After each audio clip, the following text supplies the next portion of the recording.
Malivore is terrible, but what's coming is even worse.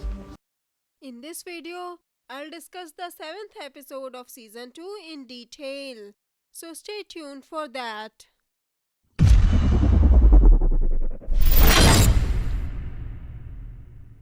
Hello everyone, welcome to Ultimate Book Maniacs, your one-stop for book and TV series reviews.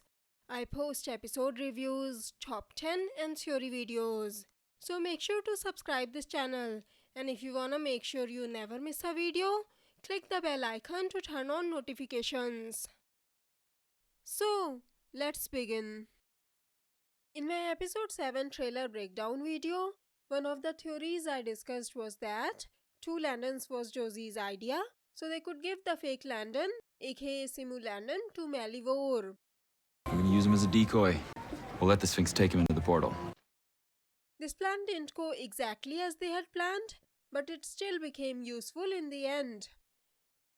By the way, am I the only one who thinks that the fake Landon is way cuter than the real Landon? When Josie had shared her plan with Vardemus, he got her to make an incredibly powerful dark object which will transfer his consciousness into whoever he will stab next. His plan was to take over Hope's body, since his own was turning into mud. Why kill you when I can become a powerful tribrid instead? Malivore had given Ryan a second chance, but with a time limit on it, and that time was coming to an end. But Ryan didn't want to go back, and since Hope's body was toxic to Malivore, it would have been the perfect host for him. But Simu Landon convinces Ryan that stabbing him would be a better idea. You don't need her. You need me.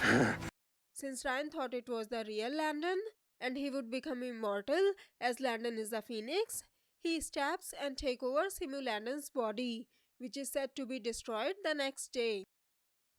Now you die tomorrow. I guess they are going to keep Simu Landon / Ryan locked up until Simu Landon is destroyed.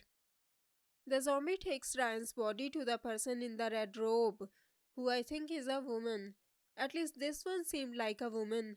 She seems to have curves, right? At least it's not Offred or any other handmaid. Just kidding. We know there are more than one red cloaks, so it could be all females or one male and one female, etc. Anyway, I think she is the new master who can open the Malivore portal and can get monsters out with her own tasks. I was wrong about the red cloaks working with Ryan. Ryan wasn't working with them. I guess the red cloaks would save Ryan from being killed when Simu Landon's body will be destroyed, and Ryan will start working with them. The new master sent the Sphinx to get Landon out of school. I think they wanted Malivore and its monsters to get out of their way because Malivore's monsters would follow Landon. So I have to leave Mystic Falls knowing that they'll follow me. The red cloaks are definitely after something else, probably Hope, so they can use her against Malivore. But if this is their goal, they would want Hope's vampire side to be activated too, so that she could destroy Malivore. My blood's not enough to keep the portal closed. I have to activate my vampire side. I've already discussed my theory about who these red cloaks are in one of my previous videos.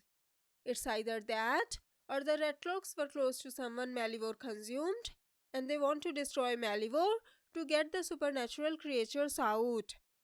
If Malivore is really destroyed, and all the monsters Malivore consumed over all these years are released, that would be a really bad thing for this world. According to the Sphinx, Malivore is terrible, but what's coming is even worse. Malivore is terrible, but what's coming is even worse. When Alaric asked what's coming, he gave his answer in the form of a riddle. Let's try to figure out this riddle and what it might mean. Tell us, what's coming next? There are two prisoners. One is the master of his cage. There are two prisoners. One is a master of his cage, by which I think he means Malivore or Kai, and my bet is on Malivore. The other returns home without power. The other returns home without power. I think it could either be Landon or Ryan's body returning to Malivore, which is basically their home. Both would be without power in Malivore. But my bet would be on Landon. I think Malivore will eventually get what it wants. The sins of the father are visited upon the daughters here and not here. The sins of the father are visited upon the daughters, here and not here. At first I thought he was talking about Klaus's sins being visited upon Hope, but he said daughters, not daughter. Is it possible he is talking about Rick's daughters, aka Lizzie and Josie? I'll discuss more about it after reading the next episode's synopsis. Another possibility is that Malivore also created daughters and not just sons, and this prophecy could be about them. Some of his daughters would be here and some will be somewhere else. If this theory is correct, it would mean the woman in the red robe will be one of Landon and Ryan's sisters. Maybe just like Klaus and Ryan, she also wants to be free of her father. What do you think? Moving on with the prophecy or the riddle?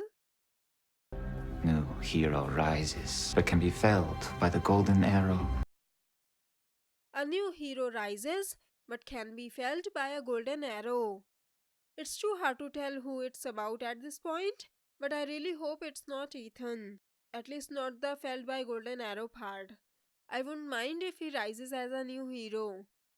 The reason I think it's one of the twins and not the students is because they are already heroes in their own way, because they have all fought the monsters before. The wolf among you has many faces. The wolf among you has many faces. I know the obvious option here seems like Rafael, but it could be Hope or any other werewolf too. My bet would be on Jed, because we know he is returning in season 2. When time fractures, darkness overwhelms. When time fractures, the darkness overwhelms. This time fractures line seems very confusing. Does it mean the timeline would be disrupted, like from the future or the past? Or maybe someone would stop time for some time or something. What do you think? But the greatest destroyer of all is love. But the greatest destroyer of all is love. Would Josie's love for Landon would make her jealous enough to do something bad? Or could it be the sheriff's kids, Maya or Ethan, who might do something bad out of jealousy? Let me know your thoughts in the comments. By the way, I like the bonding moments of Hope, Lizzie and Josie in this episode. Their friendship is amazing and they are starting to act more and more like sisters. So, this is nice, right? Together again. It's great. It's awesome. And just when I thought I couldn't love Lizzie any more than I already do, she proved me wrong when she tried to help Lizzie and Josie sort out their problems. Reporting for portal duty. I brought backup. I loved how she tells them not to stop talking to each other just because they both love the same garden gnome. I mean, for the two of you not to be talking to each other for the love of the same garden gnome, I think we're more evolved than that as women. So that's what had happened in the last episode. So, what do you think of this video? Don't forget to tell us in the comments. If you like this video, please click on the like button below, share the video and subscribe to my channel. Have a great day. Bye bye. See you in my next video.